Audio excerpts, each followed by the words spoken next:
Saya akan membahas topik keakraban ayah dan putrinya.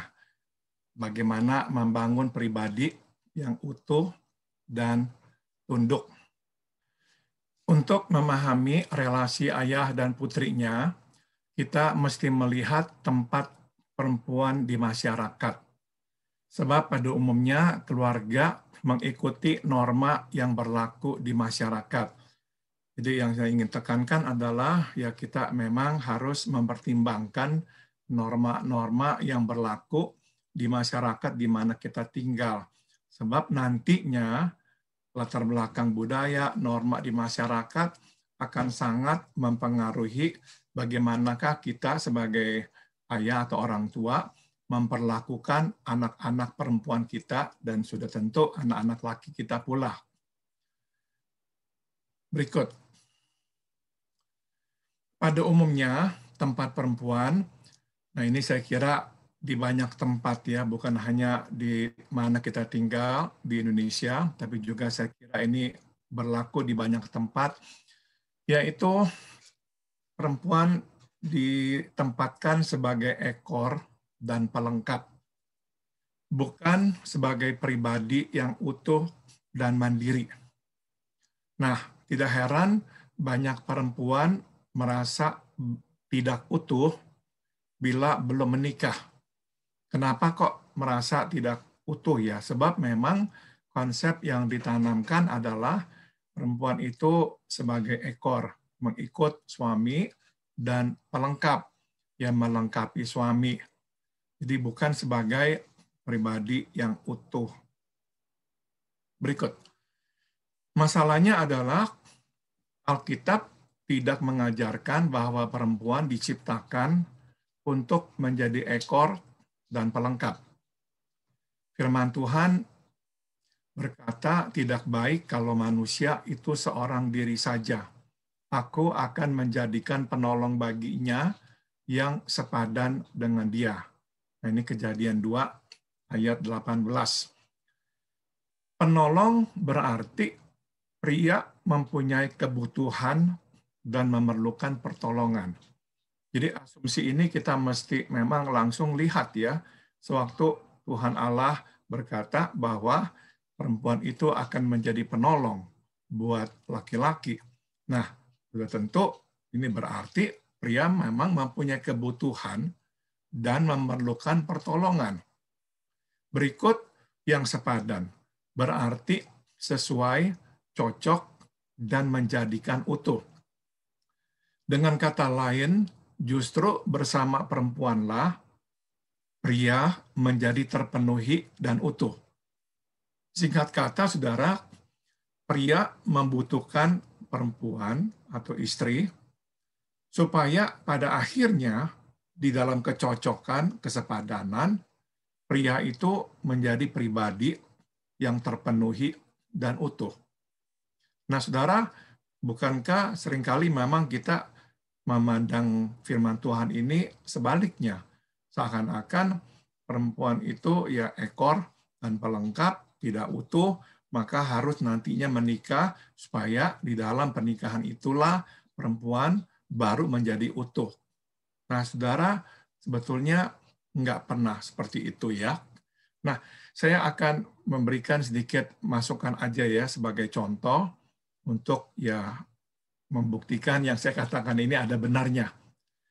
Saudara, di pelayanan saya sudah cukup banyak menyaksikan atau bertemu dengan ibu-ibu yang kehilangan suaminya. Memang kita tahu perempuan itu kebanyakan akan berusia sekitar 5-10 tahun lebih tua ketimbang laki-laki. Jadi pada umumnya ya perempuan itu akan harus ya menjanda, tidak ada suami karena sudah meninggal dunia sekitar 5-10 tahun. Kalau misalkan dua-duanya itu memang seusia. Nah, saudara, memang ini memperlihatkan perempuan secara umum mempunyai daya tahan fisik yang sebetulnya jauh lebih kuat daripada laki-laki. Dan kita juga tahu mayoritas bayi yang gugur dalam kandungan sebetulnya adalah bayi laki-laki. Dan kita tahu kenapa kok gugur karena memang mempunyai kelemahan-kelemahan, makanya tidak bisa memenuhi 9 bulan masa dalam kandungan kemudian dilahirkan. Nah, jadi memang kita tahu sesungguhnya tubuh wanita itu lebih kuat. Nah, tapi ini yang saya ingin katakan berdasarkan apa yang saya saksikan. Saya melihat kebanyakan ibu-ibu yang menjanda setelah ditinggal oleh suaminya di usia lanjut dapat melanjutkan hidup mereka secara relatif baik, sehat, normal. Dan saya juga harus berkata, kebalikannya yang saya lihat ya, banyak laki-laki setelah ditinggal oleh istrinya memang kelimpungan, tidak mempunyai keseimbangan yang sama sebelum sewaktu ada istrinya. Nah, saudara, memang kita bisa berkata mungkin karena faktor anak.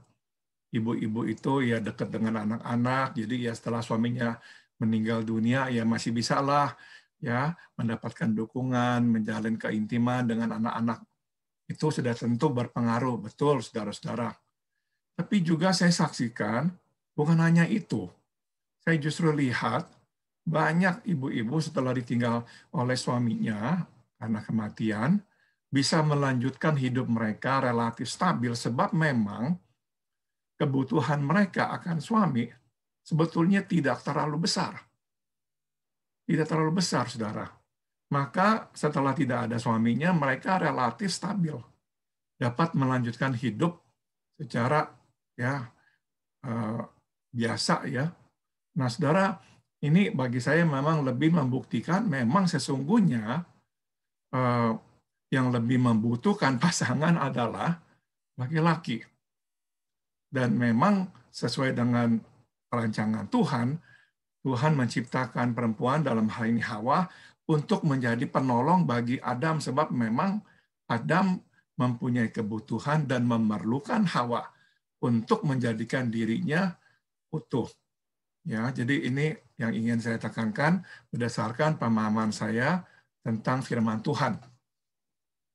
Jadi saudara, seyogianya perempuan menjadi pribadi yang utuh dan berharga terlepas dari relasinya dengan pria. Jadi saya mau kita ini mulai membedakan antara norma atau budaya dan desain Tuhan yang kita dapat baca dari firman Tuhan.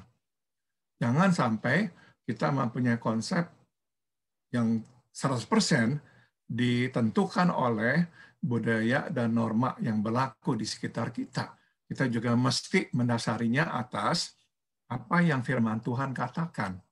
Nah, saudara-saudara, jadi saya mempunyai keyakinan kalau saja ya para saudari kita yang wanita bisa mengerti ini dan tidak lagi terlalu ditekan oleh norma atau budaya di sekitar, seharusnya bisa menikmati hidup ini dengan jauh lebih bebas ya, meskipun misalkan mereka tidak menikah ya. Nah, jadi sekali lagi saya ingin kita ini mempunyai konsep yang berlandaskan firman Tuhan bahwa perempuan bisa dan memang diberikan kemampuan oleh Tuhan untuk berharga, bernilai terlepas dari relasinya dengan pria. Nah, jadi ketundukan istri di dalam Efesus 5 ayat 22, hai istri, tunduklah kepada suamimu seperti kepada Tuhan, seharusnya didasari atas ketaatan kepada perintah Tuhan, bukan atas ketidakberdayaan terhadap pria. Nah, ini saya minta saudara perhatikan baik-baik, sebab seringkali istri tunduk kepada suami karena memang itulah yang dituntut oleh norma dalam masyarakat dan juga budaya. Dan saudara akhirnya juga karena sudah meyakini bahwa mereka tidak berdaya, maka harus tunduk kepada suami. Nah, saudara, kalau kita baca firman Tuhan secara saksama, kita tidak akan menemukan dasar ketundukannya perempuan, yaitu dasarnya ketidakberdayaan. Tidak ada, saudara. Ya, Tuhan meminta ketaatan kepada perintah Tuhan. Sebagai dasar perempuan itu tunduk kepada suaminya. Nah, ini saya mau garis bawahi, saudara, karena memang ini seharusnya menjadi dasar istri tunduk kepada suami. Sebab kalau saudara berkata kepada saya mempunyai 1001 alasan mengapa saya sulit untuk tunduk kepada suami saya akan percaya kepada alasan-alasan yang saudara akan kemukakan.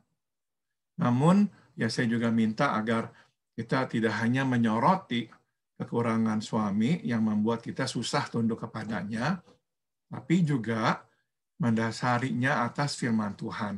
Karena memang Tuhan meminta istri tunduk kepada suami, bukan atas dasar-dasar budaya, norma masyarakat, atau ketidakberdayaan, bukan. Tapi atas dasar ketaatan kepada perintah Tuhan. Bila demikian, nah ini sekarang kita akan masuk ya ke dalam relasi orang tua, dalam hal ini ayah dan putrinya.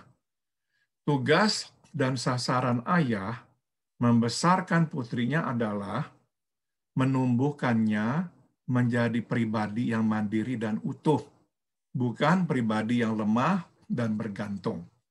Jadi bagi kita yang adalah ayah, coba kita ingat ya tugas pertama ini. Untuk kita membesarkan anak-anak perempuan kita. Kita mau membesarkannya menjadi pribadi yang mandiri dan utuh, bukan menjadikannya pribadi yang lemah dan bergantung.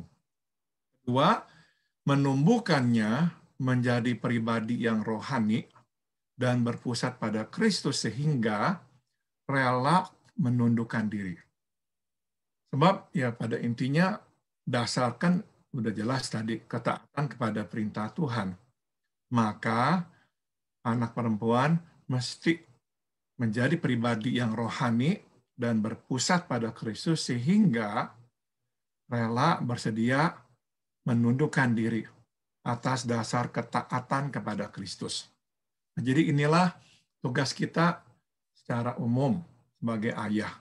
Menumbuhkan anak-anak perempuan kita menjadi pribadi yang mandiri dan utuh. Kedua, dengan pertolongan Roh Kudus, menumbuhkannya menjadi pribadi yang rohani dan berpusat pada Kristus sehingga rela menundukkan diri. Sambung.